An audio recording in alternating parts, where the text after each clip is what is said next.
Muy buenos, muy buenos días a todos. Vamos ahora a realizar el trabajo por círculos menores, pero antes de ello quisiera retomar la distribución que hemos hecho desde la temática, responder al trabajo que ustedes como señores obispos y sus jurisdicciones ahondarán en las respuestas al trabajo que la Secretaría del Sínodo para la Familia ha enviado como subsidio para luego enviar nuestros aportes como Colombia a este sínodo. Por ejemplo, las ponencias del primer día, el martes, la presentación de la realidad, la presentación de la síntesis y la fundamentación antropológica de la familia, trató de responder a lo que las preguntas y la Relatio Sínodo tratan en los numerales del 1 al 11. Luego la ponencia de Monseñor Pablo pues daría respuesta a todo lo que se hace referencia de la Relatio Sínodi y las preguntas que hicieron a propósito de ello a los numerales 12 al 28. Luego el panel de las experiencias que tuvimos ayer, pues estarían respondiendo de alguna manera a lo que la Relatio Sínodi propone del numeral 29 al 61. Y también de esos mismos numerales estaría dando respuesta el trabajo que vamos a dar en el día de hoy. Por eso abarcaríamos de esa manera pues todo lo que las preguntas formulan y lo que la Relatio Sínodi trabaja. Ya pues cada jurisdicción va a ahondar en la respuesta a estas preguntas. Me detengo rápidamente para explicar la metodología una vez más del trabajo que vamos a tener en el día de hoy y luego pues escuchar a los expertos. Vuelvo y digo, siguiendo en parte la misma metodología del Sínodo Extraordinario de la Familia, se propone el siguiente trabajo para el día de hoy. Se han constituido 6 grupos con los señores obispos y en cada uno de ellos se ha buscado la interdisciplinariedad para favorecer el diálogo. Asimismo, cada círculo contará con el aporte de un experto en el tema y 2 o 3 sacerdotes del SPEC para que también puedan aportar al tema desde sus especialidades o experiencia pastoral. Cada grupo contará con un moderador, que será un señor arzobispo, un obispo relator y un secretario, que será un sacerdote del SPEC. Le pedimos al moderador, al señor arzobispo, pues que hemos considerado que podría coordinar este trabajo, pues tiene una dinámica, tiene unos ritmos cada momento, que pudieran cumplirse esos ritmos con los tiempos que consideren oportunos para que cada grupo logre llegar al objetivo final de cada una de las 2 sesiones de trabajo que vamos a tener. Es importante controlar en los tiempos para poder cumplir con el propósito que ahora vamos a plantearles y a proponerles. Y el relator pues va a ser quien encabece pues todo el recoger la información que se trabaja en cada uno de los grupos, apoyado por el secretario que será el sacerdote del SPEC. Entonces él va a escribir, va a recoger la información, pero el relator va coordinando también la información que se va recolectando y será el relator quien presente mañana en el panel, en la plenaria, las conclusiones y las acciones a las cuales llegaron cada uno de los grupos. Entonces por eso el relator será quien presente mañana esas conclusiones y esos aportes. Estos son los grupos. Entonces vamos a leer quiénes quedaron en cada grupo, recordar, y si algún señor obispo no ha quedado dentro de estos grupos, que se nos haya pasado, aunque hemos revisado muy bien la lista nuevamente, pues le invitamos a que se una a alguno de los temas que le parece más interesante o que se siente más, que pueda aportar en esa reflexión. El primer grupo es Vocación y Misión de la Familia. El moderador es Monseñor Luis Augusto Castro Quiroga y los obispos que acompañan este grupo: Jorge Enrique Jiménez, Orlando Antonio Corrales, Héctor Cubillos como relator, Carlos Germán Mesa, Edgar de Jesús García, Joaquín Humberto Pinzón, José Alejandro Castaño, José Figueroa, Julio Enrique Prado, Julio Fernando Rodríguez, Luis Gabriel Romero, Pablo Emiro Salas, Alberto Giraldo y José Agustín Balbuena. El experto es el doctor Luis Fernando Fernández. El secretario, el padre José Cirer González, y los sacerdotes también que acompañamos, el padre Juan Carlos Cárdenas y yo. El segundo grupo, Proyecto Educativo Familiar.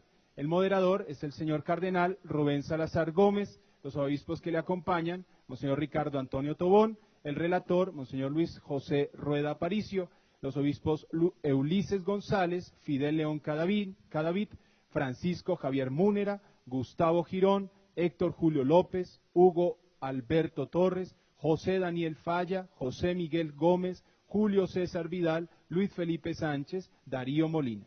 El experto, el doctor Vladimir Zapata. El secretario, el padre John Mario Gutiérrez, y el padre José Elber Rojas también acompaña a este grupo. Tercer grupo, asesoría prematrimonial y seguimiento a la familia. El moderador, Monseñor Óscar Urbina Ortega. Los obispos que le acompañan, Darío de Jesús Monsalve, Juan Carlos Barreto como relator, José Roberto Espina, Edgar Hernando Tirado, Fabio Duque, Héctor Javier Pizarro, Jorge Alberto Osa, José Soleive, Julio Hernando García, Luis Horacio Gómez, Noel Antonio Londoño, Víctor Manuel Ochoa y Hernán Giraldo Jaramillo. El experto, el padre Gilberto Gómez. El secretario, el padre Daniel Bustamante, y también acompañan los padres Francisco Mejía y Jairo Alberto Montoya. Cuarto grupo, violencia y familia.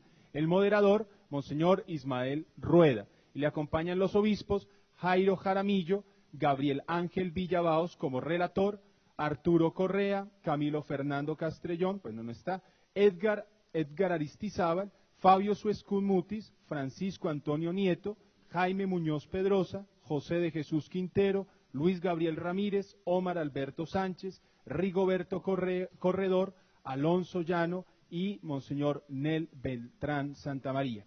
El experto, la doctora Ilva Miriam Hoyos. El secretario, el padre Willington Torres. Los sacerdotes que también acompañan, Juan Carlos Ramírez y Héctor Fabio Henao. Quinto grupo, acompañamiento jurídico canónico. El moderador, Monseñor Iván Antonio Marín, le acompañan los obispos Luis Madrid Merlano, Elkin Fernando Álvarez como relator, Guillermo Orozco, Héctor Salazuleta, José Vicente Huertas, César Alcides Balbín, Ariel Lascarro, Medardo Henao del Río, Misael Vaca, Óscar Aníbal Salazar, Óscar José Vélez, Víctor Antonio Tamayo, Víctor Manuel López. El experto, Monseñor Rodrigo Durango, y la doctora Teresa Leal. El padre Fernando Mercado será el secretario y le acompañan también el sacerdote Darío Echeverri. Finalmente, el grupo 6, acompañamiento pastoral a personas con tendencia homosexual. El moderador será Monseñor, aquí sería Monseñor Flavio Calle. El relator Orlando Roa, y también les acompañan los obispos Juan Vicente Córdoba, Daniel Caro, Joselito Carreño, Carlos Alberto Correa, Héctor Epalza Quintero, Francisco Antonio Ceballos, Héctor Gutiérrez Pavón, Luis Albeiro Cortés, no vino, Froilán Casas, Juan Francisco Sarasti, la experta, la doctora Danelia Cardona, el secretario, el padre Jorge Bustamante, y le acompaña también el sacerdote Luis Andrés Bustacara. Bien, ese es el grupo. Ahora vamos a tener un panel de presentación. Queremos que los 6 expertos presenten en 10 minutos cada uno a todo el episcopado el tema general que van a tratar en los diferentes grupos, de tal manera que todo el episcopado conozca brevemente y en general pues las diferentes temáticas que se van a desarrollar en el día de hoy. Bien, y cada experto trabajará 10 minutos ese tema aquí.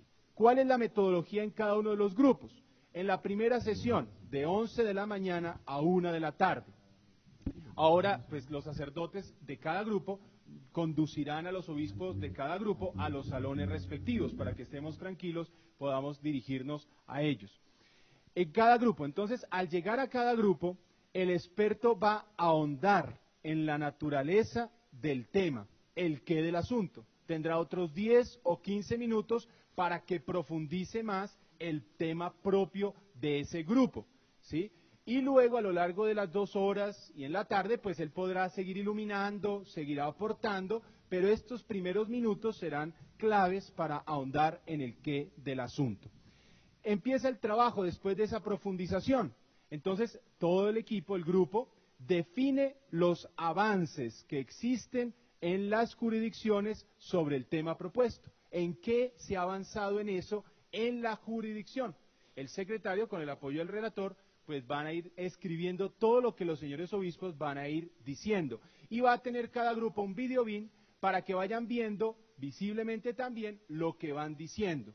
De tal manera que el paso siguiente será hacer una retroalimentación de lo que se dijo y entre todos determinen por lo menos 4 avances primordiales. 4 avances primordiales, que de pronto dicen, no, hagamos 2, hagamos 3, bueno, pero que podamos definir 4, 3, 2 avances primordiales por cada grupo de lo que se ha dicho. Después de eso, se definen las problemáticas, entonces empiezan a compartir qué problemáticas existen en las jurisdicciones sobre el tema en discusión, qué problemas se están presentando en esto, qué retos, etcétera.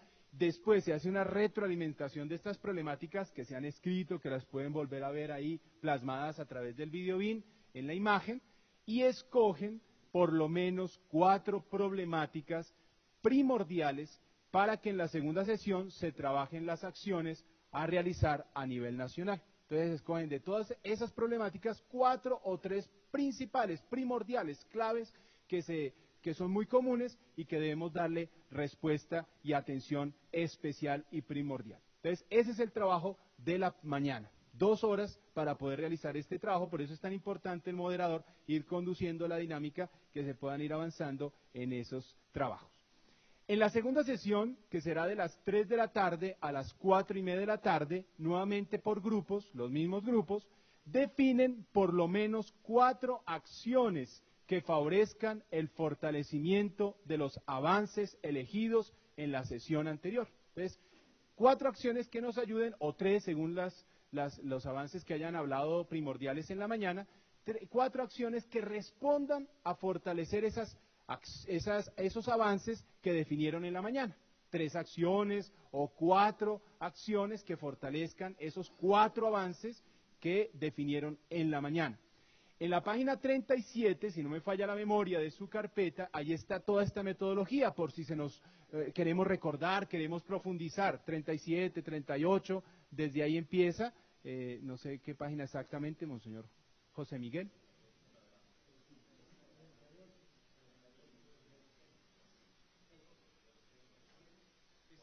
En la página 40 especialmente está lo que estamos haciendo mención, entonces podemos remitirnos a lo largo del día a ello para recordar lo que se está diciendo. Y aquí ponemos una definición de acción. Por acción se entiende el proceso metódico diseñado para alcanzar un objetivo determinado. Y pusimos un ejemplo muy concreto, pues que tratamos de recoger lo que estamos diciendo y de poder explicar lo que queremos hacer a lo largo del día. Por ejemplo, definen un avance. En las parroquias están invitando a las parejas de hecho para formarlas en el valor del matrimonio. Hay una problemática ante eso, generalizado prejuicio a perder el bienestar que la pareja tiene en su convivencia si acceden al sacramento. Una acción a ese problema o a esa realidad. Encuentros testimoniales cada mes liderados por parejas matrimoniales a parejas de hecho que les ayuden a descubrir la importancia y el valor del sacramento matrimonial. Un simple ejemplo que puede ahondarse, cambiar, en fin, para el trabajo que vamos a hacer. Luego de haber definido las 4 acciones que puedan fortalecer los avances primordiales que escogimos en la mañana, definimos por lo menos 4 acciones que enfrenten las problemáticas elegidas en la mañana. Entonces, 4 acciones que ayuden a responder a esas problemáticas, a esos retos definidos en la mañana. Proponemos que las respuestas sean concretas, que se definan tiempos para el desarrollo y que tenga responsables a nivel de diócesis. Por ejemplo, vamos a responsabilizar de esta acción al delegado de familia, al delegado de comunicaciones, a la persona que consideren ustedes idónea o que debería ser. Y que se dé un itinerario de verificación desde el departamento de familia. Proponemos que mañana cuando se haga la plenaria de las acciones de cada grupo y sean avaladas por toda la asamblea y aprobadas, pues se convierta como una especie de mandato, donde el Centro de Pastoral de Comunión Eclesial, en cabeza también de su departamento de familia, se pueda hacer un subsidio más adelante que se envíe a las jurisdicciones para saber en qué van esas acciones, qué logros se han alcanzado, qué respuesta se ha dado, de tal manera que pudiéramos también anexar esos logros, esos avances, a esas propuestas que se hacen mañana, al documento que se enviaría al Sínodo de la Familia en este año, en octubre. Además de las conclusiones y el trabajo por jurisdicciones, de las preguntas, pudiera anexarse eso si es posible, si lo logramos, para que lo lleven los señores obispos que participarán en el sínodo. Entonces, esta es la propuesta de trabajo para el día de hoy. Es bastante densa, pero pues creemos que con la metodología la podemos lograr y con la agilidad del trabajo de todos. Ahora vamos a recibir a los expertos que el padre Daniel los va a presentar y nos van a dar pues el abrebocas de lo que vamos a trabajar en los diferentes grupos.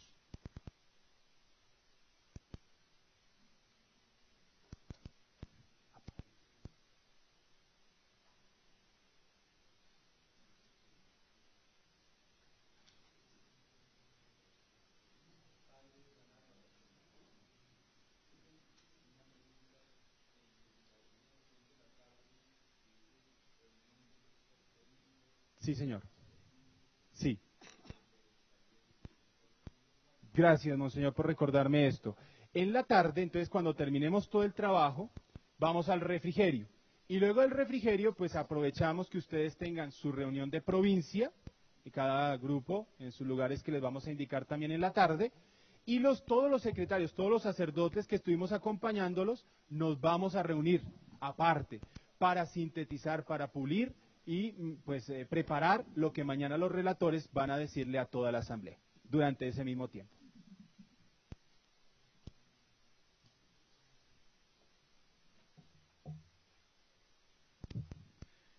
Damos la bienvenida en este día a nuestros panelistas. En el Círculo Menor de Vocación y Misión de la Familia, le damos la bienvenida al doctor Luis Fernando Fernández.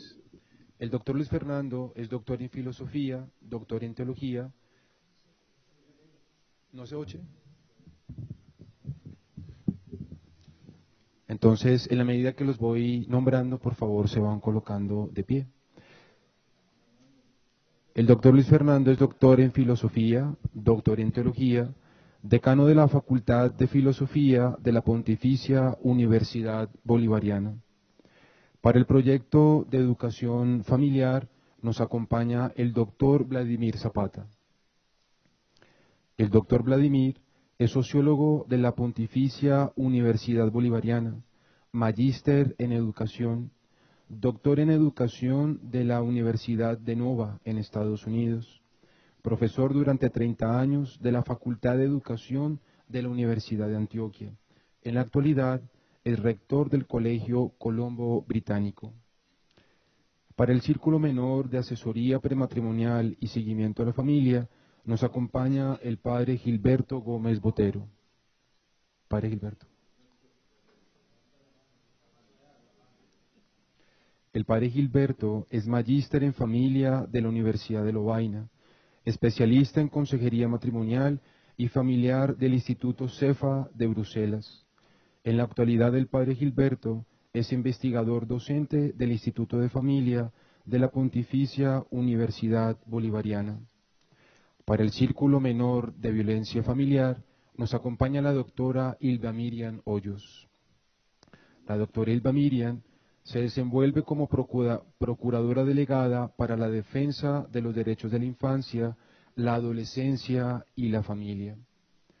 Para el acompañamiento jurídico canónico nos acompaña el ilustrísimo Monseñor Rodrigo Durango. Monseñor Durango es licenciado de Derecho Canónico de la Pontificia Universidad Gregoriana y actualmente es el presidente del Tribunal Eclesiástico de Medellín. También nos acompaña la doctora Teresa Leal. La doctora Teresa Leal es doctora en Derecho Canónico de la Pontificia Universidad Javeriana.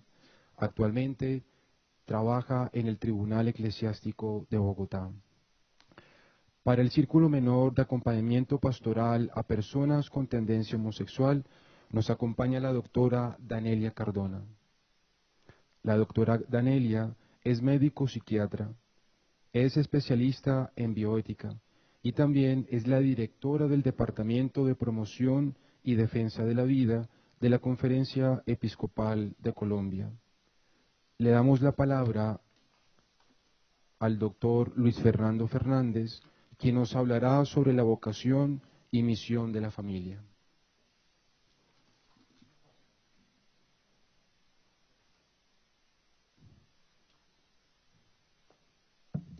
Muy buenos días a todos. Me perdonan que he estado un poco mal de la garganta. Bueno, pues el tema sobre el que me han pedido que les hable de una manera muy breve es el de la vocación y misión de la familia. Entonces quisiera hacer como dos puntualizaciones. En primer lugar, he querido abordarlo desde el punto de vista de la antropología filosófica y más en concreto desde una antropología de raigambre cristiana como es el personalismo. Y a la hora de escribir estas breves líneas que quiero compartir con ustedes, lo hice pensando no solo en lo que he leído y en lo que comparto con mis alumnos, sino también en mi experiencia como esposo y como padre de familia de dos hijas, ¿cierto? Entonces es como el aporte que quiero hacer en este día de hoy con ustedes. Vocación y misión de la familia.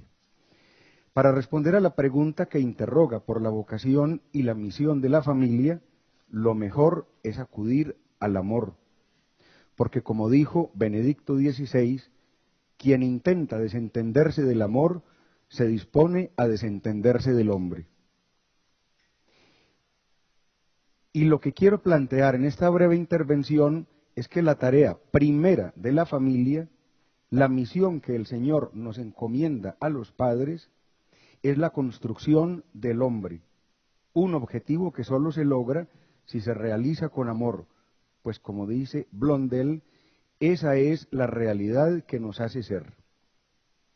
Santo Tomás de Aquino nos ayuda a entender el significado antropológico de la familia cuando dice que nada hay que provoque tanto el amor como el saberse amado. Y es que en la familia no solo fuimos traídos a la vida, sino que comenzó nuestra formación como personas. Y eso no ocurrió como cuando se compra un artefacto tecnológico y con él viene un manual de instrucciones para el uso, sino que fue con afecto y calidez como nos fueron disponiendo y enfrentando al mundo. Eso que nos ofrece la familia nos es menester, lo necesitamos, y no porque nos falte, ya que también necesitamos lo que tenemos. La lengua española refleja esto mediante la palabra menester, proveniente del latín ministerium, una palabra que alude a lo que yo necesito aún teniéndolo, a lo que me es preciso para hacer mi vida, para ser yo mismo. Y la familia es una de esas necesidades biográficas, una de las necesidades personales más hondas. Necesito la familia para construir mi propia historia. Necesito su apoyo para aprender a hacerme cargo de mis circunstancias. La necesito porque es el alvéolo en el que puede germinar el amor y por ello el lugar en el que aprendo a vivir y a convivir. La familia, por tanto, está llamada a ofrecerme los bienes morales que me permiten no solo sobrevivir, sino vivir bien. En este sentido, la familia es el ámbito en el que aprendo a vivir, y no de cualquier manera, sino como auténtico hombre, con arreglo a unos criterios éticos que me permiten elegir en cada momento lo mejor, para poderle hacer frente de ese modo al relativismo que me incita a toda suerte de exploraciones, que tarde o temprano terminan siendo degradaciones, y que en lugar de enriquecerme y realizarme, me van dejando perplejo y vacío. Por eso la familia es la primera escuela de personalización, pues allí es donde aprendemos a ejercitar las virtudes que nos perfeccionan como seres humanos, y donde adquirimos la noción de límite, tan escasa hoy en día, pero tan necesaria para vivir de manera digna y para convivir armoniosamente con nuestros semejantes. Al vivir junto con otros, es decir, al convivir en la familia, aprendo a pensar en los otros, a reconocerlos como semejantes, y de esa manera a superar la tendencia natural al egoísmo, para comenzar a pensar en el bien común. Esto que acabamos de decir nos permite afirmar que, en gran medida, a la base de las problemáticas sociales hay individuos disfuncionales que solo piensan en conseguir su bien individual porque nunca aprendieron a compartir, y mucho menos a renunciar y a sacrificarse en favor del otro, 3 aprendizajes básicos que se hacen en el hogar: compartir, renunciar y sacrificarse. Sujetos incapaces de autolimitarse para que todos puedan estar bien, personas que no han comprendido que la realización del yo pasa necesariamente por la construcción del nosotros, o lo que es igual, que sin los demás o de espaldas a ellos, yo no soy más que una personalidad truncada e incompleta. Dicho esto en modo positivo, el hombre solo alcanza su plenitud como persona cuando existe y actúa junto con otros, y cuando busca con ellos el desarrollo de todos, y esto es lo que procura una familia bien constituida. El ser humano no está hecho para estar solo. El niño necesita que sus padres le alimenten, le cuiden y le enseñen para desarrollarse plenamente como hombre. Así pues, la persona humana necesita de otras personas, primero para subsistir y luego para irse abriendo a los otros e ir alcanzando su plenitud. De ahí que el ser humano solo consiga su máxima realización encontrándose con los demás, con lo cual descubrimos la estructura constitutivamente dialógica de la persona humana. Expresado esto de manera más sencilla, es en el hogar donde se aprende a ser solidario, porque allí cada uno es acogido y amado por sí mismo, por lo que es, no por lo que tiene ni por lo que representa, por lo que es de modo gratuito. Y esto es fundamental, porque mediante este aprendizaje, efectuado en la cotidianidad y de una manera muy sencilla, vamos aprendiendo lo que es la gracia. Esta experiencia del amor gratuito le ayuda al niño a estimarse como persona y a estimar a los demás, y más adelante a comprender el valor y la dignidad suya y la de todo hombre. Sentirme amado tan solo por lo que soy es al mismo tiempo sentirme llamado a amar a los otros del mismo modo, reconociendo así su dignidad y su grandeza. Es sentirme interpelado por ellos y orientado a comunicarles mis bienes personales y de modo especial a ofrecer el don de mí mismo. Esta capacidad de expresar el amor convirtiéndome en don tiene su máxima expresión primero en el amor conyugal y luego en el amor maternal y paternal. En efecto, la alianza matrimonial entre el varón y la mujer funda la primera comunidad humana, que es la familia, en la que se comparten los mismos medios y se quieren los mismos fines y valores. Lo mejor que los padres podemos ofrecerle a nuestros hijos es una comunidad familiar, esa comunidad a la que llamamos hogar y que crea las mejores condiciones para el desarrollo humano y propicia el entorno más adecuado para el desarrollo corporal, mental y espiritual de los hijos. Por todo lo anterior, la familia es la comunidad humana esencial, es la primera comunidad interpersonal para el hijo y por ello el lugar donde forman su identidad. Es la primera comunidad intersexual, es la primera comunidad intersexual en la que aprendemos a relacionarnos y a reconocer adecuadamente a las personas del mismo y del otro sexo. Es la primera comunidad intergeneracional en la que interactúan padres, hijos y abuelos. Es el lugar donde se establecen las relaciones humanas más esenciales: el amor conyugal, la maternidad, la paternidad, la filiación y la fraternidad. Y por ello es el lugar donde aprendemos a ser hermanos, a ser solidarios y también a confiar y a perdonar. Por ello, con razón podemos decir que la familia es el centro afectivo de la persona, en el que somos queridos de manera incondicional por ser lo que somos. Y al ser nuestro centro afectivo, es allí, mediante el amor del padre y de la madre, donde descubrimos el amor, con mayúscula, que trasciende todo amor, y la belleza, también con mayúscula, que está por encima de toda belleza, y por tanto, donde aprendemos a tratar, amar, alabar, agradecer y adorar a Dios y a sentirlo como Padre, amigo y Maestro. La familia Es la sede en la que nos fraguamos como seres humanos y la clave de nuestra socialización. Es la forjadora de nuestra identidad y de nuestra actitud general ante el mundo, ante los otros y ante Dios. Es el lugar de las raíces personales, por cuanto gracias a ella sabemos quiénes somos, de dónde venimos y hacia dónde vamos. Y por último, es también el lugar de la muerte, es decir, el espacio afectivo adecuado para enfrentar el momento definitivo de la muerte y del ingreso a la vida perdurable.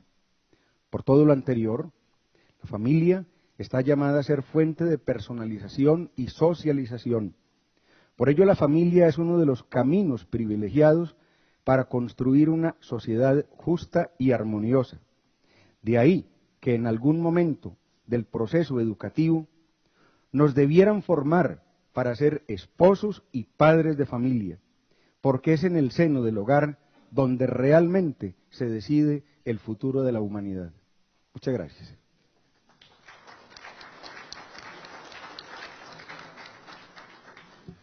Muchas gracias, doctor Luis Fernando, por sus palabras.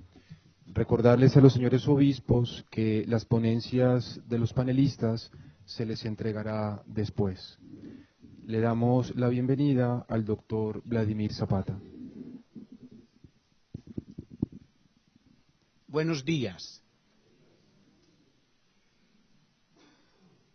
Por lo que acabo de escuchar y este auditorio privilegiado por el rol y la función que tienen, debo empezar haciendo un reconocimiento con unas palabras de un premio Nobel de literatura francés por allá de los años 30 del siglo XX.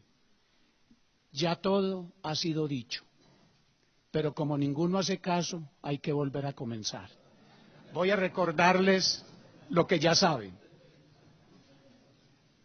Proyecto educativo familiar, para nosotros, en clave de fe, está claro en la declaración del Concilio Vaticano II con respecto a la educación de hace 50 años y con la cual hay que hacer en este año ruido.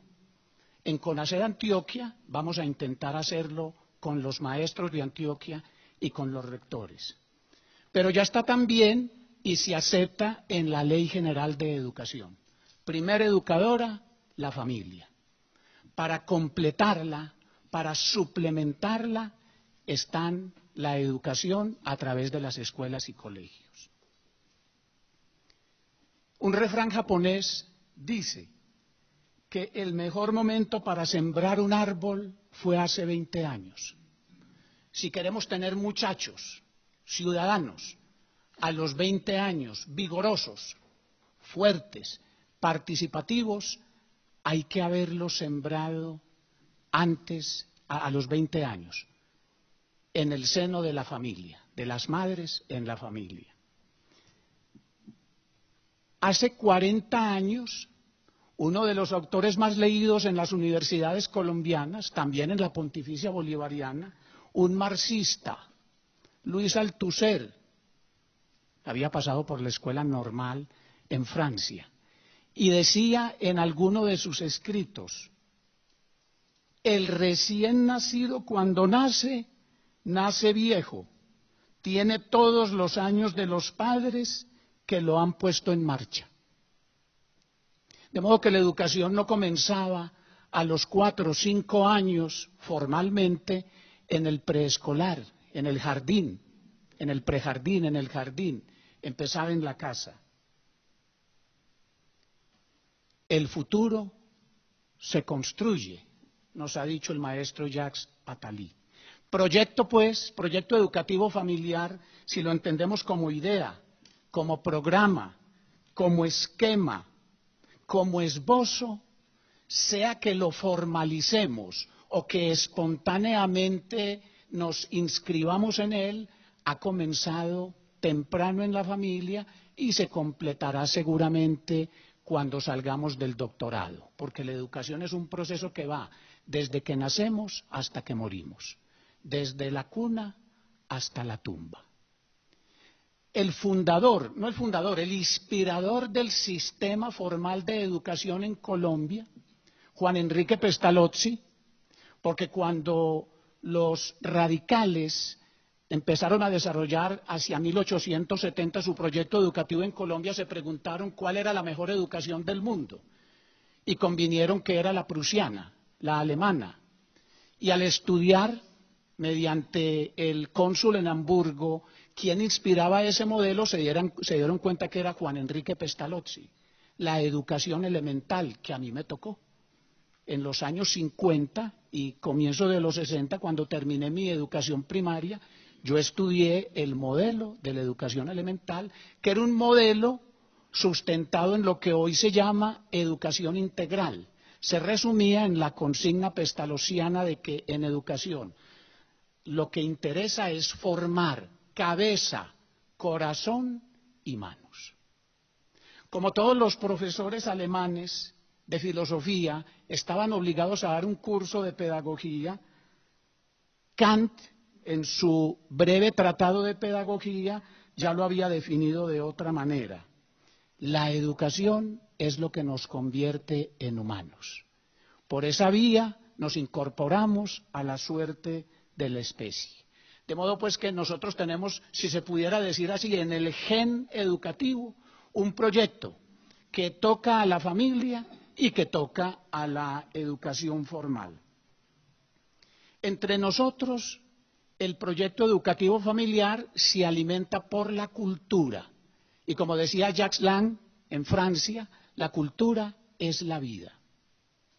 La lingüística tiene una de sus disciplinas, la paremiología. La paremiología estudia los dichos, los modismos, los refranes. Miren ustedes, si no está definido ya en nuestra cultura que uno será lo que fue en la casa, en la familia, en la vereda, en la calle, de tal palo, tal astilla. Hijo de tigre sale pintado. Desde el desayuno se sabe lo que va a ser la comida. Por donde se tira la vaca, se tira la ternera. La vaca se busca por el cuerno, la mujer por la mama. El marrano con lo que lo crían. Si chiquito quiebra grano, ¿qué diremos cuando marrano? En la maleta se conoce al peón. Educa al niño y no tendrás que castigar al adulto, etcétera, etcétera. Es de la vida, es del día. No hay que estar preparado explícitamente para ello, aunque mejor. Pero científicamente ya nos dieron la alternativa también.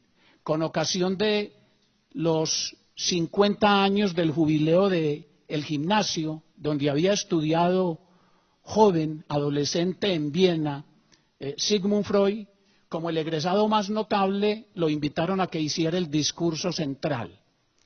Y preparó una conferencia de 3 paginitas que se titula Sobre la psicología del colegial. Está en las obras completas, en el tomo 2 de la editorial Biblioteca Nueva de Madrid, página 1893. Él se presenta diciendo que lo han escogido seguramente porque creó una disciplina nueva, la psicología analítica, psicoanalítica, y que esa es una corriente, es una teoría, si cabe, una ciencia en la que dice, nos ha enseñado que las actitudes afectivas frente a otras personas, actitudes tan importantes para la conducta ulterior del individuo, quedan establecidas en una época increíblemente temprana. Ya en los primeros 6 años de la infancia, el pequeño ser humano ha fijado de una vez por todas la forma y el tono afectivo de sus relaciones con los individuos del sexo propio y del opuesto.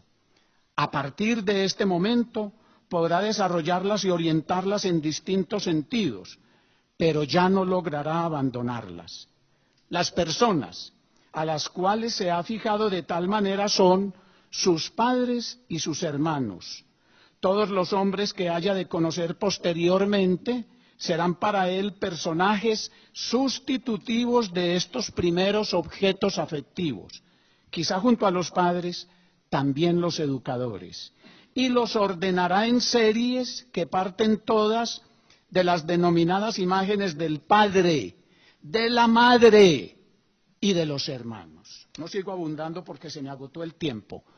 Está pues definido temprano, a comienzos del siglo XX, porque esta es una conferencia de 1914, que contamos con 6 años de vida, es decir, 2190 días para formar la estructura básica de la personalidad en la casa. Y después, y cada vez más temprano, en prejardín, jardín, transición, primero, segundo y tercero, pienso yo, para la discusión más adelante, en la escuela privada, en la escuela pública podríamos ir hasta quinto. Tenemos posibilidades de hacerlo. Y después, seguramente, hasta el fin de la vida. De eso hablaremos más adelante. Muchas gracias.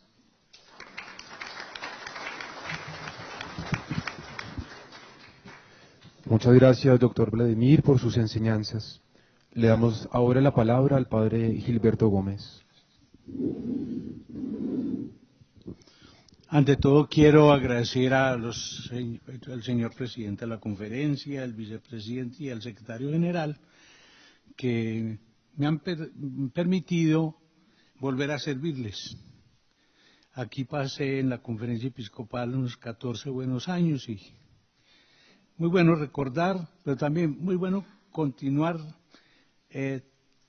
colaborando en una tarea que es fundamental para la Iglesia, la pastoral familiar. Bueno, hay 4 hitos aquí en la conferencia episcopal que tocan mucho este tema.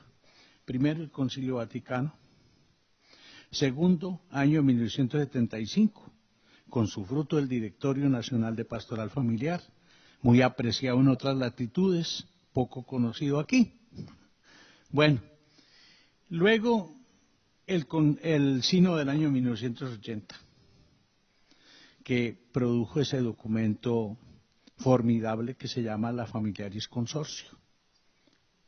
¿Qué podemos decir que quedó de eso? Un poquito lo mismo que el directorio. 2 lindas partituras, pero sin músicos que interpreten. Es la triste realidad. Nos falta poner en práctica todo lo que... La Iglesia tiene una producción maravillosa de lineamientos para la pastoral familiar. Y más de eso, hay experiencias magníficas. Y hay un tercer elemento interesante, que hoy contamos con el apoyo de las ciencias sociales, con el que no contábamos antes. 20 años hace para acá, ha habido una convergencia en investigaciones en que le dan razón a la Iglesia en muchas cosas, particularmente en el tema del matrimonio. En este momento hay una convergencia de investigaciones que dan 30 razones desde las ciencias sociales por las cuales el matrimonio es importante. Cuando ese tema no se trataba antes así. Es realmente un conocimiento que se tiene hoy disponible y que ojalá circulara en las universidades católicas. No circula. Ojalá circulara entre el clero. No circula. Y en los colegios, saber que el matrimonio es importante. Y no solamente hay que apelar a la fe. Desde la fe lo conocemos por el camino más corto. Pero desde las ciencias sociales se está viendo a través del camino de la ciencia, que es el camino de los hechos. Y generalmente el de los desastres, desde donde se van sacando conclusiones. Hoy tenemos 30 razones para defender el matrimonio. Tenemos un dato muy preocupante que ustedes ya lo pueden haber oído antier, me imagino que se los dieron. En el año de 1970, la natalidad extramatrimonial en Colombia era del 30%. Año 2011,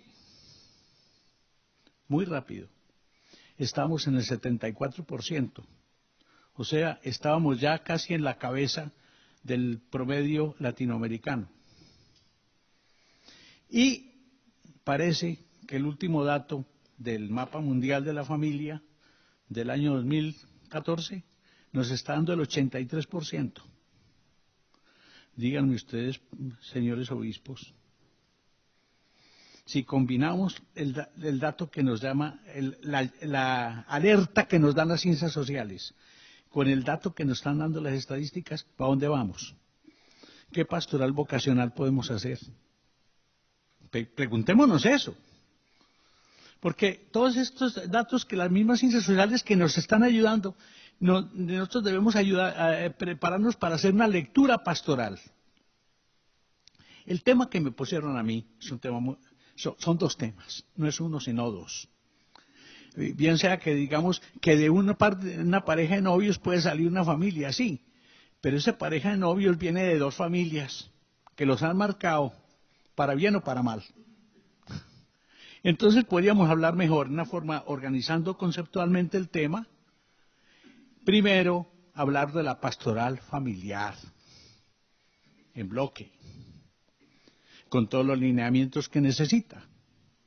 Y preguntarnos qué pastoral familiar necesita un país que tiene una natalidad extramatrimonial de, póngame 80%, que me cuesta aceptar a mí ese dato. Me duele por la iglesia.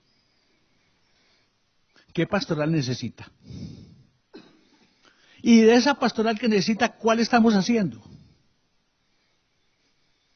Y la última preguntita, ¿y ahora qué?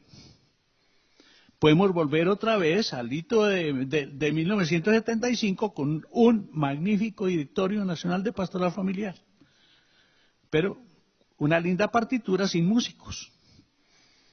Podemos estar en eso. Bueno, entonces, en la pastoral prematrimonial, ahora el doctor Vladimir estaba haciendo mención precisamente lateral sobre ese tema.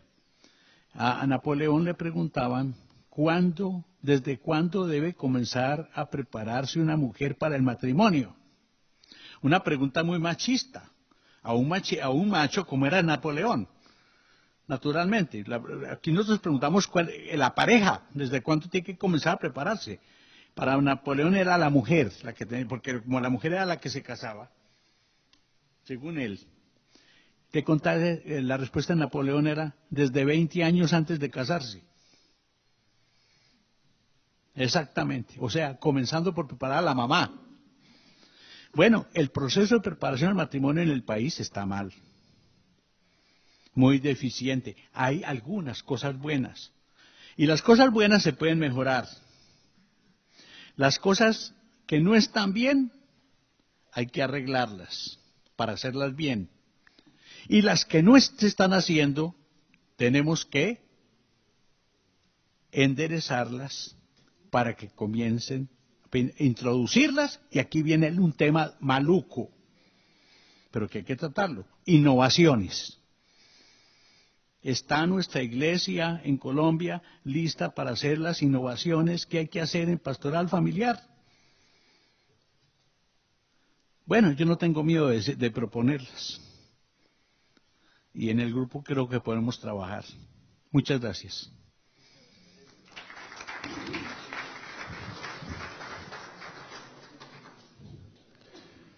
Gracias, Padre Gilberto, por sus palabras. Le damos ahora la palabra a la doctora Ilva Miriam Hoyos. Muchas gracias. Me ha correspondido en este panel plantearles a ustedes una temática de suyo preocupante, que podríamos decir es una alarma, porque en el país hablamos de una violencia social, de una violencia política, de una violencia económica, pero también tenemos que hablar de una violencia al interior de la familia. Y cada día son más preocupantes las cifras que se están dando a conocer, reconociendo que además hay un subregistro de esas cifras. Y yo en el grupo insistiré en el planteamiento jurídico, en los presupuestos constitucionales y legales, pero quisiera aquí en la plenaria compartir con ustedes algunas de esas preocupantes cifras, que además nos ponen en una gran contradicción y paradoja. Si la familia es el lugar de acogida, si la familia es la comunidad esencial por excelencia, si la familia es el lugar del afecto, de los afectos, del sentimiento, ¿por qué se está dando al interior de la familia la violencia intrafamiliar?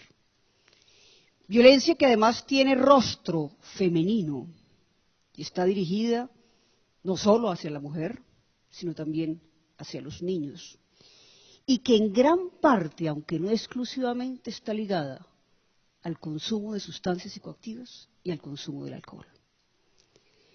De conformidad con el Instituto Nacional de Medicina Legal y Ciencias Forenses, estas son cifras oficiales del año 2013, no han salido las de 2014, ¿cuáles son los departamentos más críticos en violencia intrafamiliar? Y por eso quiero presentarlo aquí en la plenaria.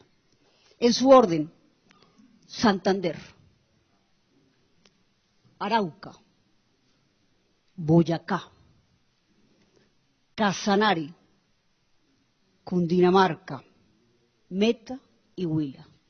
No quiere decir esto que en los demás departamentos no exista violencia intrafamiliar, pero son los que por lo menos reportan un mayor número de denuncias. Algunas de estas cifras, también tomadas del Forensis del año pasado, del año 2013, hacen referencia a 44.743 casos de violencia denunciados. Las denuncias se pueden realizar o bien sea ante comisarías de familia, que son la puerta de entrada, la institución de entrada de la justicia familiar.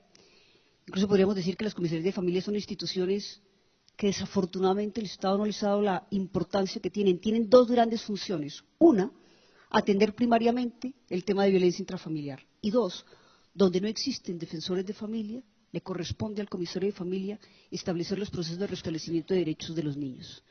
Esta cifra, que corresponde al 65.58% de 44.000 denuncias, sabemos que es poca. Es un subregistro, pero está planteando la alarmante situación que se está viviendo al interior de las familias, de las cuales el 14.23% va contra los niños, niñas y adolescentes, pero también ya hay violencia de los niños respecto a los padres, en la medida en que el fenómeno de la violencia se ha extendido y ya el tema del libre desarrollo de la personalidad, la autonomía, lleva a que no haya respeto respecto de eso, los padres. Incluso, una de las preguntas que le hacían al Estado colombiano en el Comité de los Derechos del Niño era cuál era la posición del Gobierno Nacional en relación con una norma que existe en el Código Civil respecto a la corrección de los padres respecto a los hijos, planteando que esa corrección podría estar a desconocer derechos fundamentales. También dentro de estas cifras de violencia intrafamiliar hay 1.364 casos contra adultos mayores y 12.014 casos de violencia contra otros familiares. ¿Cuál es el grupo de edad donde se suelen dar estos casos de violencia?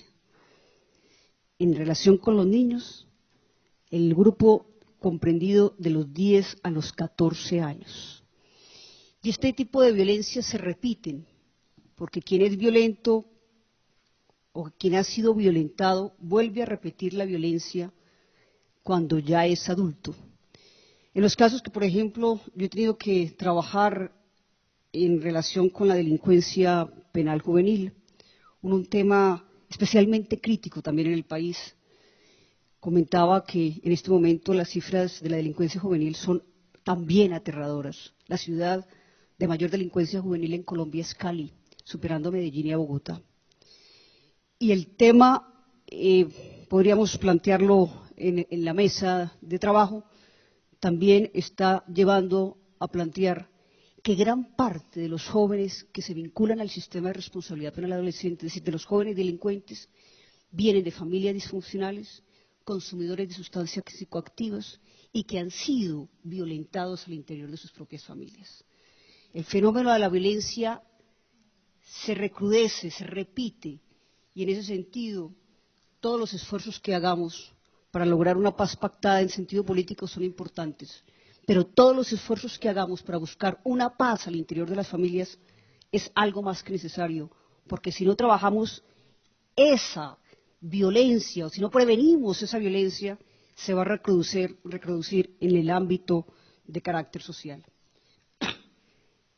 ¿Quiénes son, de acuerdo con estas cifras, los agresores más corrientes? Los padres, el padre, la madre en una menor proporción, los padrastros, el padrastro, que son los que reportan estas cifras. En violencia contra la pareja, en violencia sexual, en violencia contra la mujer, en los grupos de edades que abarcan de los 20 a los 24, de los 25 a los 29, de los 30 a los 34, son los que más se reportan y más se denuncian. En relación de la violencia contra la mujer, incluso existe una legislación abundante en Colombia. Tenemos la ley 1257 de 2008 y también una ley reciente, la ley 1719, que es la violencia sexual en el marco del conflicto armado, que tiene un especial seguimiento. Se reportan, según Forensis, agresiones contra la mujer que han sido denunciadas en el 2013, 17.666, que equivalen al 44.98%, agresión del compañero permanente. También agresión del excompañero, cuando una relación queda rota o suspendida, también suelen presentarse casos de agresión, incluso casos de feminicidio. El raciocinio y el instrumento laboris hacían referencia incluso a esa terminología. En el instrumento laboris se hablaba del feminicidio. Un reporte de 9.223 para un 20,61%. En general, podríamos decir que el tema de la violencia al interior de la familia nos exige adoptar una serie de políticas públicas, por un lado, pero también una pastoral familiar orientada a la prevención de la violencia intrafamiliar. En el grupo espero presentar los argumentos jurídicos tanto de carácter constitucional como legal e insistir en el por qué el delito, porque es un delito, es una infracción a la dignidad humana, a los derechos fundamentales, no es un delito querellable ni conciliable. Y por ende, todo ciudadano, cuando tiene conocimiento de esta situación, debe denunciarlo, bien sea ante la Comisaría de Familia o ante los CAIBAS, es decir, ante la Fiscalía, para que se adelanten las investigaciones penales correspondientes. Muchas gracias.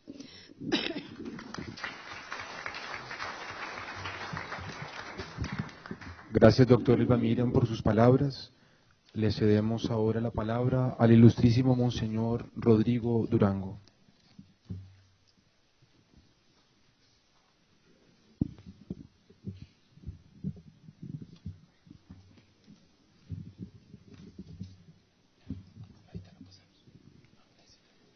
La Iglesia colombiana cuenta con 7 tribunales eclesiásticos distribuidos regional o interdiocesanamente para cubrir las necesidades jurídico-pastorales de toda la nación.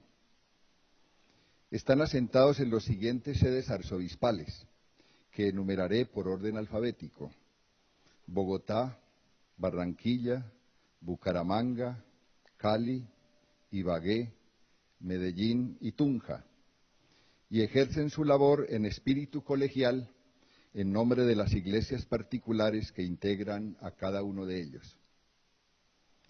Estos tribunales son creados para todo el ejercicio judicial de las diócesis, donde se pueden ventilar todo tipo de problemas que tenga como referencia el derecho canónico, pero han ido perdiendo en la práctica esta parte de su esencia y se han orientado casi que exclusivamente en el estudio de las declaraciones de nulidad de los matrimonios católicos. ¿Cómo actúan estos tribunales? La actuación de los tribunales eclesiásticos se hace por pasos. Primero, la orientación y acompañamiento. Segundo, la presentación del documento de demanda. Tercero, el estudio procesal. Cuarto, el envío a la segunda instancia y la ejecución de la sentencia.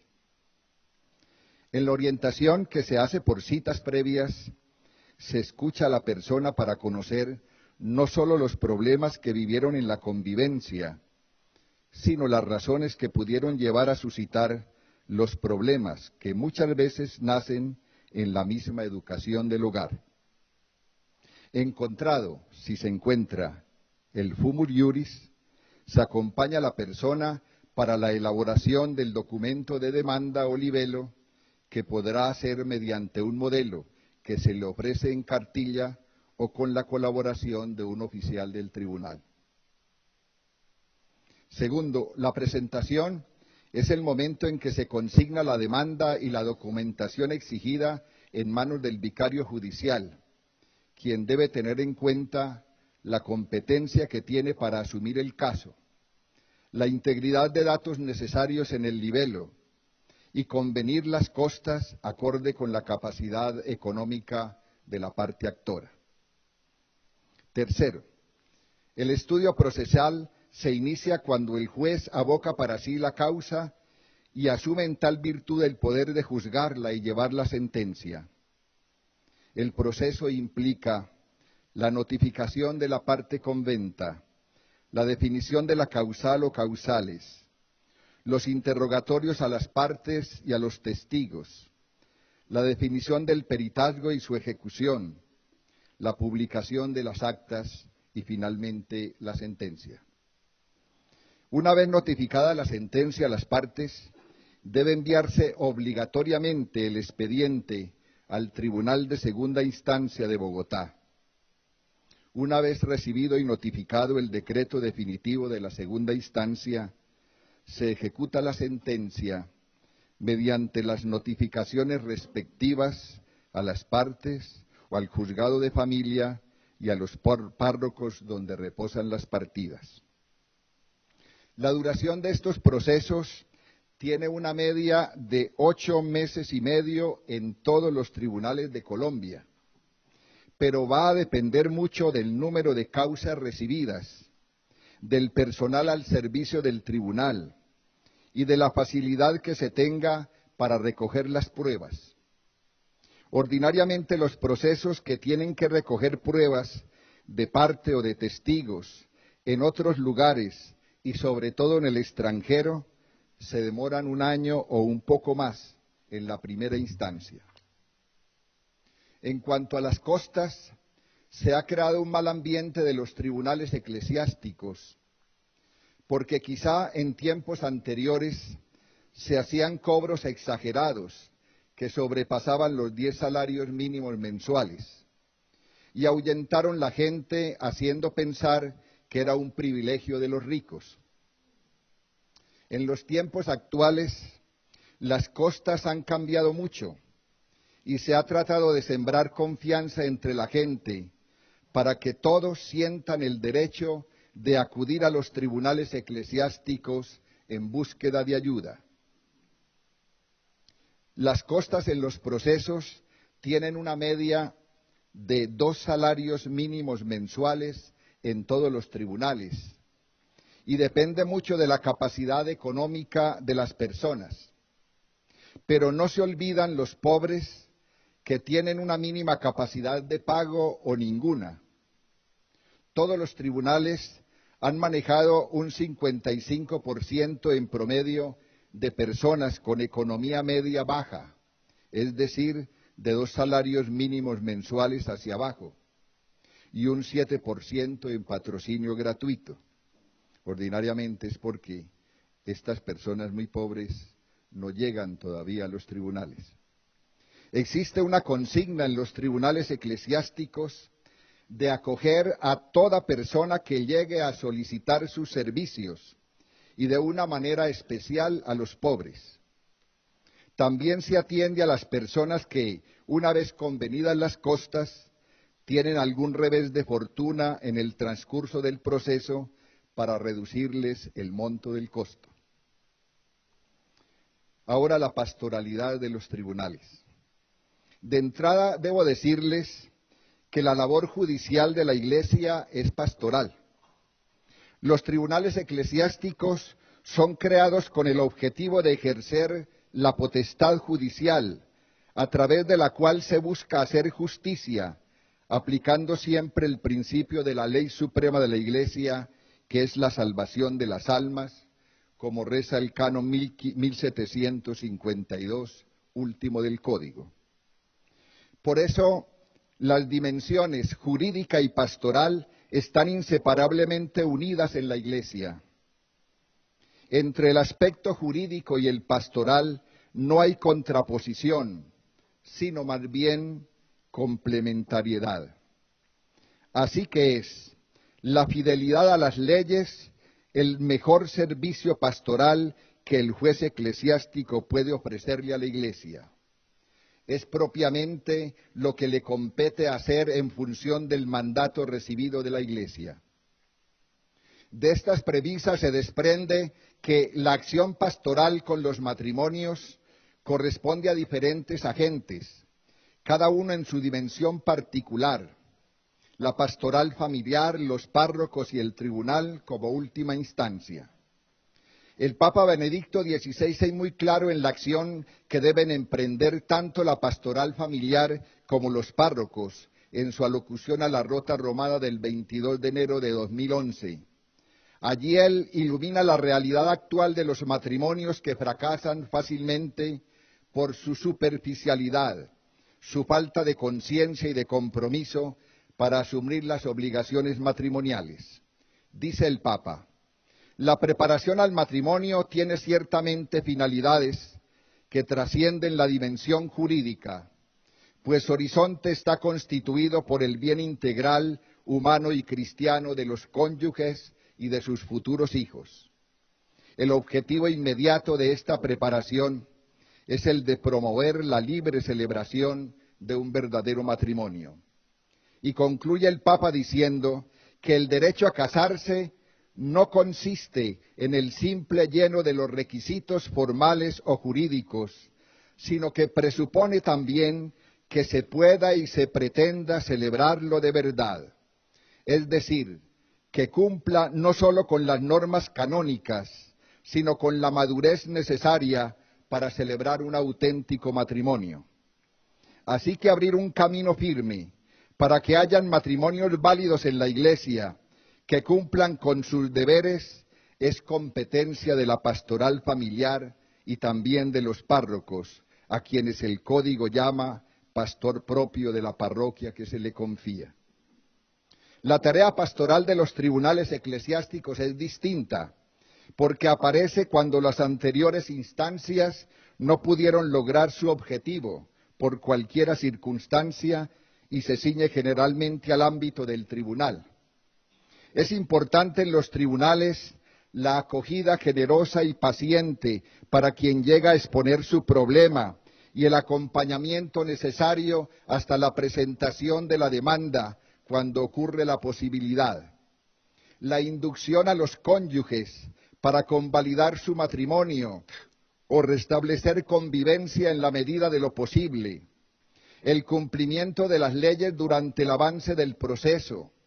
La atención a las partes y testigos en sus inquietudes y problemas presentados, y el interés por agilizar el tiempo del proceso en la medida de las circunstancias. En fin, presentar un tribunal acogedor en toda circunstancia y responsable con el tiempo y la eficacia de su trabajo.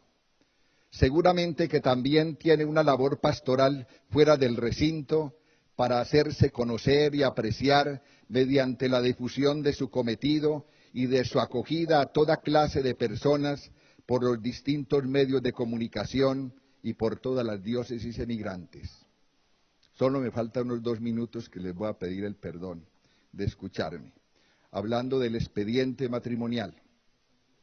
En cuanto a cambios, o propuestas sobre los expedientes matrimoniales, no son los tribunales los llamados a responder directamente y de hecho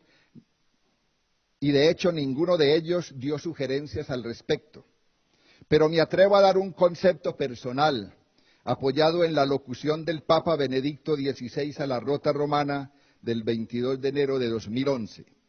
En efecto, dice el Papa, entre los medios para asegurar que el proyecto de los contrayentes sea realmente conyugal, se destaca el examen prematrimonial. Ese examen tiene una finalidad principalmente jurídica. Jurídico, sin embargo, no quiere decir formalista, como si fuera rellenar un formulario sobre la base de preguntas rituales. Se trata, en cambio, de una ocasión pastoral única, que es preciso valorar con toda la seriedad y la atención que requiere, en la que, a través de un diálogo lleno de respeto y de cordialidad, el pastor trata de ayudar a la persona a ponerse seriamente ante la verdad sobre sí misma y sobre su propia vocación humana y cristiana al matrimonio. En cuanto al expediente matrimonial, no creo que se trate tanto de cambio de cuestionario o de la terminología de este, que tiene lo indispensable para una completa investigación jurídico-pastoral de los novios, como de la manera de utilizarlo. La elaboración del expediente matrimonial debiera ser exclusividad del párroco, quien a través del diálogo confiado y a la vez profundo, valiéndose del cuestionario, vaya a tener la oportunidad de conocer mejor a la pareja de feligreses, de enterarse de su preparación para recibir el sacramento, de abrir un campo de reflexión con ellos si es indispensable y de aprobar, aplazar o improbar su decisión de contraer matrimonio. Muchas gracias.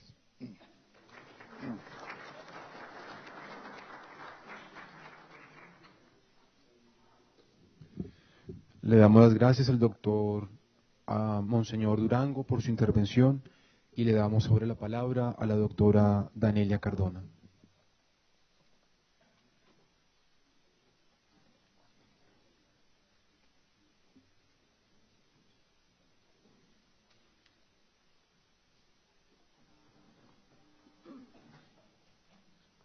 ¿El celular me hace interferencia? Parece.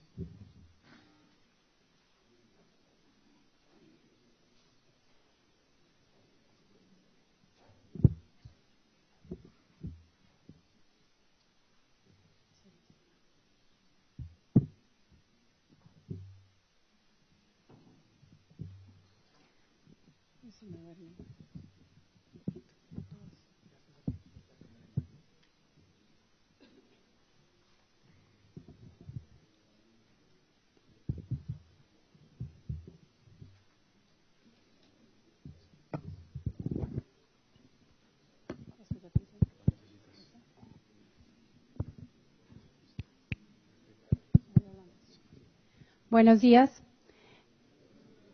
Decidí, tenía una presentación, sé que tenemos muy breve tiempo porque además quisiera después de la presentación presentarles un video de un testimonio de una persona con atracción y conducta homosexual al que le hicimos las mismas preguntas que le hicimos a las personas, a los matrimonios, a los novios y a los separados vueltos a casar que vinieron ayer a darnos su testimonio. Entonces, como tenemos el tiempo súper corto, es un reto para mí más que nada tratar de hablar de un tema tan sensible y tan complejo en 5 minutos. Entonces yo les pido un poquito de paciencia porque creo que debemos hacerlo así en respeto al tiempo. Sin duda alguna en nuestro grupo profundizaremos más en el tema y si hay más preguntas o queremos discutir más del tema, pues estaré a su disposición en los días que nos quedan. Eso lo llamo realidades y esperanzas y hay un tema donde también voy a hablar de los retos y las oportunidades. Y yo pienso que el reto más grande que tenemos es dejar de ver este estereotipo de la homosexualidad. Este es el que nos vende la cultura, este es el que creemos que es el único que existe y que nos hace verlo ajeno a nuestra realidad de iglesia. Pero resulta que aquí también puede haber una o dos personas homosexuales. ¿Cuántos casos conocemos de hombres y mujeres que dejan a sus parejas y deciden iniciar una vida homosexual en la adultez? Tenemos profesionales exitosos que pueden ser homosexuales. Y sin duda alguna, tampoco podemos olvidar a los nuestros y los problemas que existen dentro del clero. Tenemos que dividir los temas en dos aspectos muy claros. Uno es la agenda política.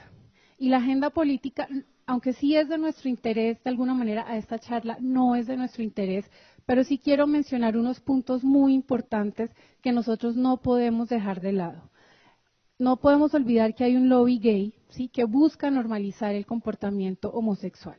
Y esto lo vemos a través de proyectos de educación, de proyectos legislativos. Ayer la doctora Ilva Miriam nos mostró cómo están articuladas todas esas sentencias de manera que ya no se puedan pelear para permitir la redefinición de la familia y por lo tanto permitir también que se normalicen estas conductas que sabemos hacen sufrir a las personas. Lo vemos en la cultura, a través del cine y la televisión, siempre hay un personaje homosexual y el personaje homosexual termina siendo la persona amable, la persona afable. Y todo esto viene detrás de una estrategia que está muy bien montada, que lo único que quiere hacernos ver es que ser homosexual es normal y está bien. Nuestra atención pastoral, que es a lo que me voy a referir en esta breve charla, va a ser las definiciones. Es muy importante que todos manejemos los mismos conceptos.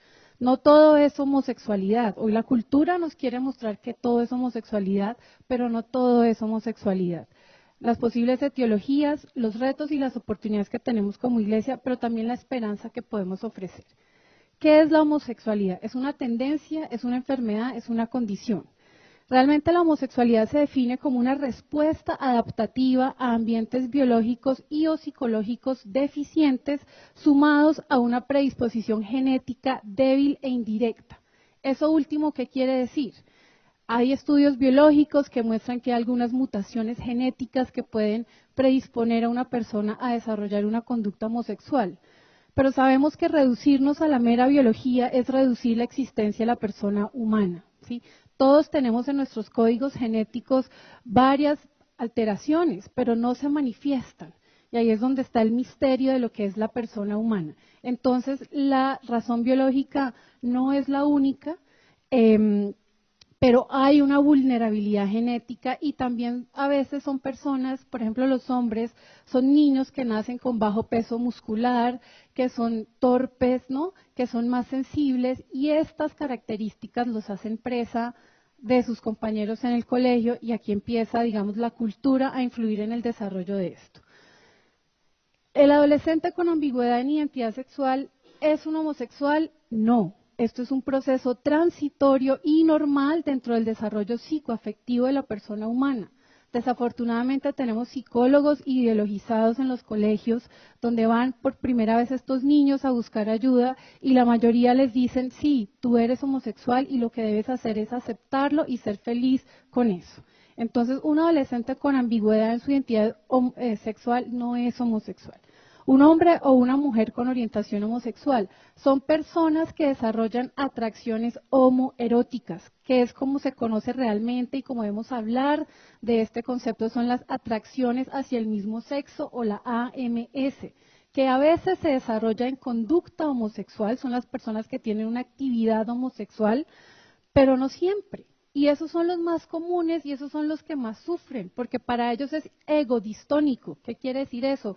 Que es un conflicto interno, que no está en sintonía con lo que yo soy, y esos son los que no vemos, y esos son los que están callados, y esos son los que no se identifican con el lobby gay, los que llegan a los confesionarios y tristemente el sacerdote no sabe qué decirles, no sabe cómo acogerlos. Un hombre o una mujer con actividad homosexual son personas que además de la atracción homoerótica tienen una conducta sexual homosexual. El tema de la identidad sexual, y este es un término que nosotros debemos tratar de defender. El género es un constructo cultural. Nosotros tenemos dos identidades sexuales, dos géneros, hombre, mujer, ¿sí? Yo no soy lesbiana, yo soy mujer, pero esta construcción de lesbiana, gay, bisexual, transexual e indiferente es una construcción del lobby gay para cambiar lo que es en verdad la identidad de la persona humana, ¿sí? siempre seremos XX o XY, y no está solo representado en nuestro código genético, sino en todo lo que somos como persona. La manera como pienso, la manera como siento, la manera como estoy construida, tiene que ver con mi identidad sexual. Estas ya las definiciones ya las hablamos. NARTH es la asociación americana que hay para la terapia y la sanación de la homosexualidad. Tienen muy buena bibliografía y fue lo que quedó después de que en 1973, a través de un gran activismo político, sacaron la homosexualidad del DSM-3, que es el diagnóstico estadístico, el manual estadístico y diagnóstico de la Asociación Americana de Psiquiatría. ¿Se hace o se nace? Esa es la gran pregunta y la respuesta es que es un poquito de los dos, por lo que ya les expliqué. Pero realmente son un conjunto de causas biológicas, psicológicas y sociales que llevan a que la persona desarrolle una atracción homosexual o una conducta homosexual. Ya hablamos un poco de los factores biológicos, los psicológicos, sin duda la hipersensibilidad, la timidez, el entorno familiar, y esta es de las teorías más fuertes, lo que se ha descrito clásicamente como el padre ausente y la madre dominadora, pero también se cree que son factores, digamos, generales de la familia. Yo personalmente creo que todas las familias son disfuncionales, porque no hay seres humanos perfectos, pero hay familias más disfuncionales que otras. Entonces, cuando hablamos de las familias realmente disfuncionales, es donde podemos ver más estos problemas. En lo social, el abuso sexual en la infancia se está estudiando muchísimo porque se cree que sin duda alguna es un factor predisponente que es de los que más peso tiene en la investigación para el desarrollo de esta condición. La selección desesperada, que es lo que vemos en las cárceles también, o sea, cómo estamos llegando a ellos, y la teoría del goce y la experimentación, que es lo que más vemos en los jóvenes hoy, con la doctrina, la ideología de género, desde los colegios donde les dice, tú puedes experimentar con quien quieras, cuando quieras, y construirte a ti mismo en la persona que tú quieras ser. Entonces estamos perdiendo esos valores de lo que es la promoción y defensa de la persona humana, como lo conocemos nosotros en el gran misterio profundo que es la persona. Los retos pastorales. Yo pienso que una de las cosas más difíciles es cómo comunicar la necesidad de que ellos se acerquen, cómo no comunicar un mensaje de misericordia con verdad en un tema tan sensible y que la cultura cada vez más trata de hacernos creer que es normal y que por lo tanto cualquier persona que no esté de acuerdo en que la homosexualidad sea una conducta normal inmediatamente es clasificado de homofóbico. ¿Cómo comunicar ese mensaje? El desconocimiento del tema al interior. Los psiquiatras, para nosotros poder hacer un buen acompañamiento a nuestros pacientes, tenemos que hacer un proceso terapéutico de nuestra propia vida y reconocer nuestras heridas y nuestros dolores, porque si no, ¿cómo acompaño al otro? Y yo pienso que a veces eso nos pasa. El núcleo homosexual o nos sentimos identificados con una persona que tiene una tendencia, una atracción homosexual y por supuesto no sabemos cómo acompañarlo porque es que yo tampoco he podido solucionar ese problema en mi vida. Y yo pienso que este es un tema que tenemos que abordar sin temor, con honestidad, con compasión y saber que hay esperanza y que estas cosas tienen solución. ¿Cómo acogemos y decimos la verdad? ¿Cómo apoyamos en reconocer la condición y que puedan vivir de acuerdo al plan de Dios para el hombre? Sí, porque es importante que, y esto lo he visto con los pacientes que he tenido la oportunidad de acompañar, en la medida en que ellos van reconociendo cómo sufren, la vida que llevan, la calidad de vida que llevan, y van acercándose poco a poco a la misericordia de Dios, al mensaje de Dios, ellos van reconociendo que sí hay un problema, que hay una verdad allá afuera a la cual ellos quieren llegar, pero no siempre es fácil. ¿Qué vamos a hacer con situaciones particulares como los sacramentos? Cuando lleguen una pareja homosexual con su hijo que lo quieran bautizar, ¿no? ¿Quién es el papá, quién es la mamá? ¿Qué vamos a hacer cuando pidan matrimonios? ¿Cómo vamos a comunicar ese mensaje cuando llegue una pareja a una parroquia a pedir un matrimonio o una bendición? No nos case, padre, pero denos la bendición. ¿Qué vamos a hacer con eso? Y el tema de las vocaciones, ¿no? Las oportunidades, y yo pienso que la iglesia las tiene todas. Y este cuadro para mí lo resume todo. Es el hijo pródigo de Rembrandt, como muchos de ustedes sabrán. Vivimos en una cultura deshumanizada porque hemos relegado, hemos atropellado la dignidad del ser humano. Y la Iglesia tiene la respuesta, porque el ser humano, la persona humana, es el culmen de la creación de Dios. Estamos enfocados a cuidar a la persona, a promover a la persona. La esperanza, NARTH, que es lo que la asociación Courage, que es un ministerio para personas que deseen, digamos, tratar de reorientar su atracción, lo cual es posible. La tercera vía para la homosexualidad, este es un video hermoso que está en YouTube, lo pueden buscar, tercera vía para la homosexualidad por Google, y muestra los testimonios de varias personas de cómo fue a través de la fe que ellos verdaderamente encontraron pues esa plenitud de vida que muchos años llevan buscando, y ahora hicieron un cortometraje que se llama Desire of the Everlasting Hill, que si no estoy mal es el deseo de los collozos. Yo les paso el dato, también lo pueden conseguir por internet. ¿Señor? Y 2 segundos les leo esto y pasamos al video. ¿Hay tiempo? Bueno.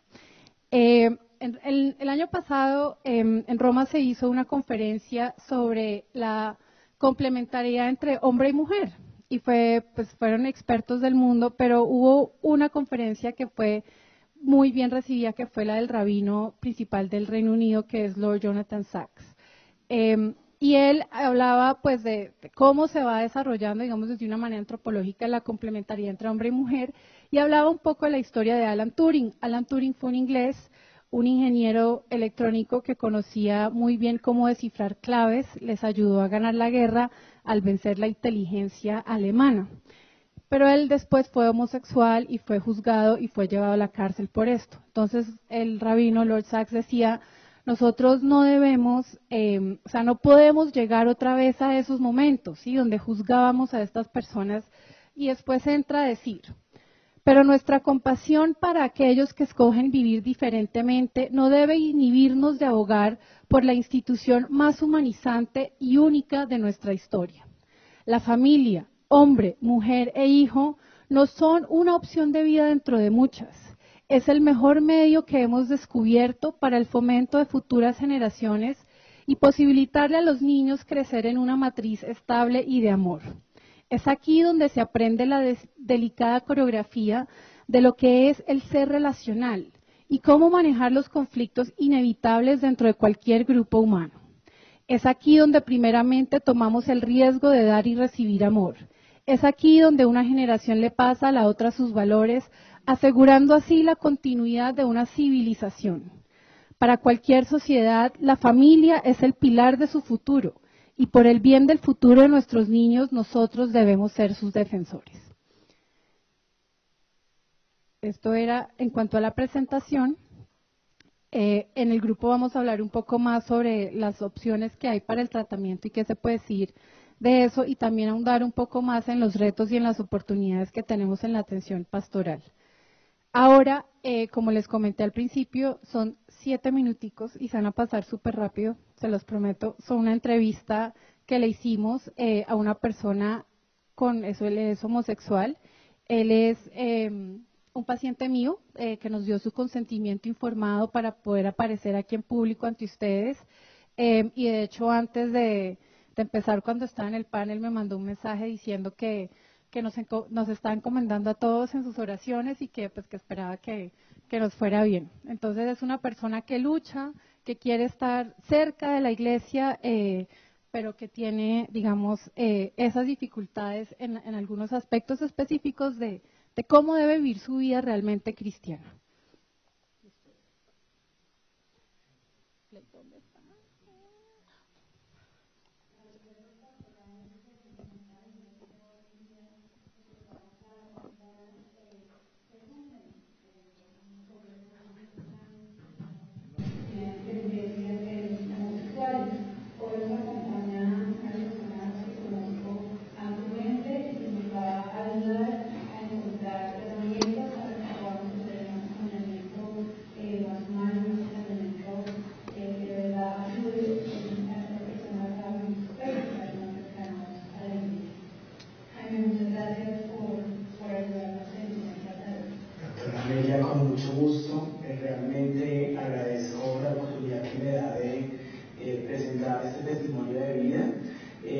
y espero que sea una oportunidad para que la Iglesia pueda entender una realidad, que no es una tendencia, es una realidad de vida que tenemos muchas personas en la sociedad y que en determinado momento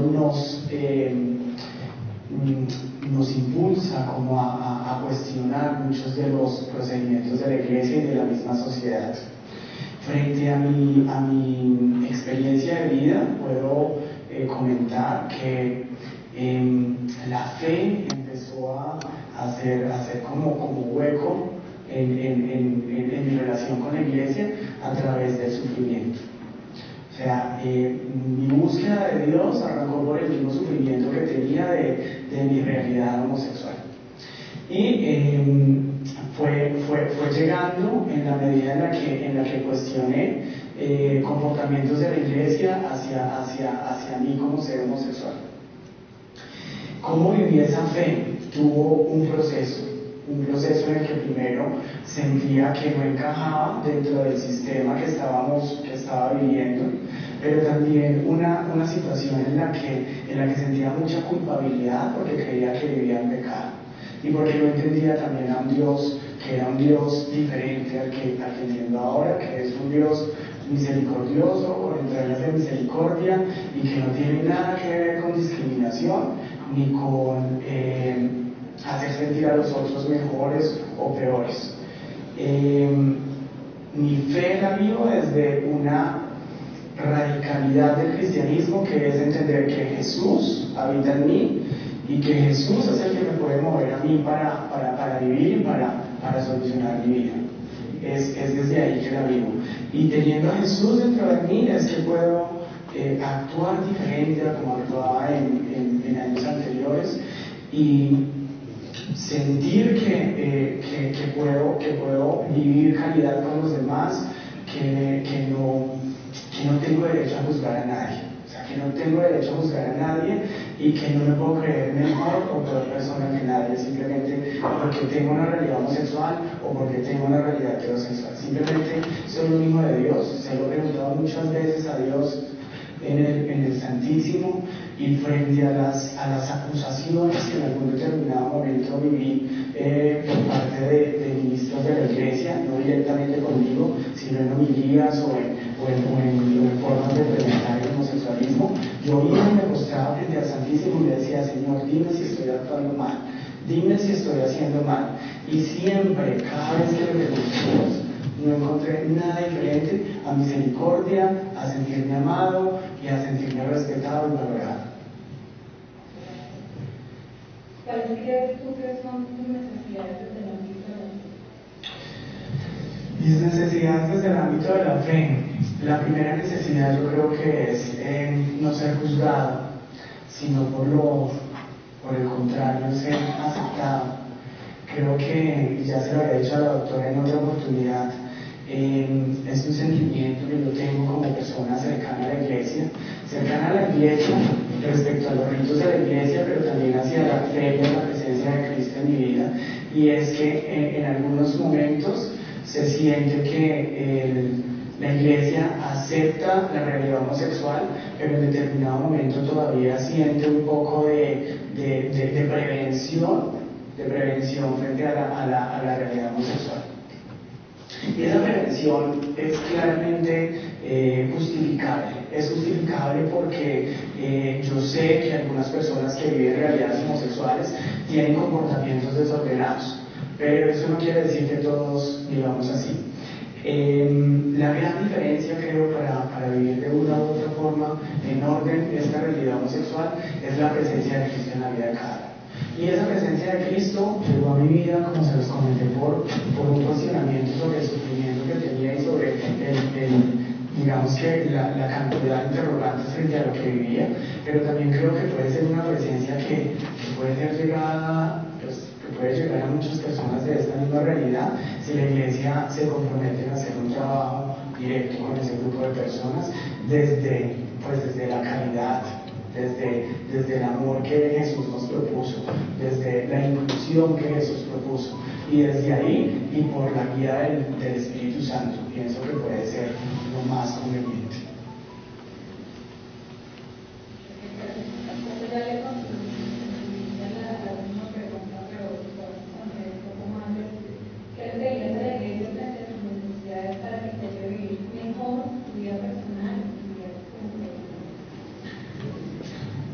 pues yo pienso que una pastoral de verdad que sea una pastoral no miedosa, porque yo sé que algunos sacerdotes hacen un acompañamiento, y a mí me lo han hecho, pero es un acompañamiento, digamos, no muy abierto, porque pues no hay una apertura total de la iglesia hacia la aceptación de la experiencia homosexual. Hay una aceptación desde la dignidad, pero yo creo que es una pastoral en la que la iglesia se involucre más en la realidad nuestra, en la que la iglesia entienda que nosotros somos pues esa oveja perdida. Indudablemente somos una de las ovejas perdidas, y estoy seguro que pues el cielo estaría muy feliz de que muchas ovejas perdidas de las de nosotros regresáramos a Dios. ¿Y cómo hacer eso?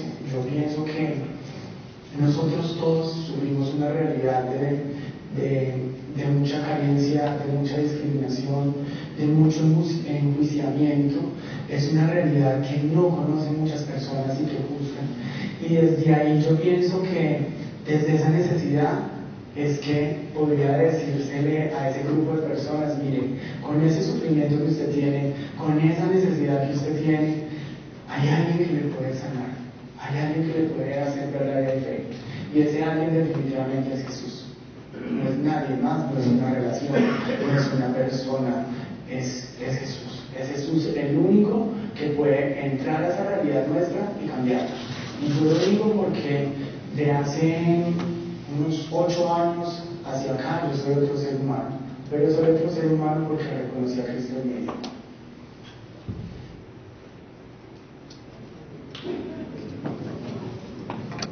Bueno, muchas gracias, y tema para reflexionar.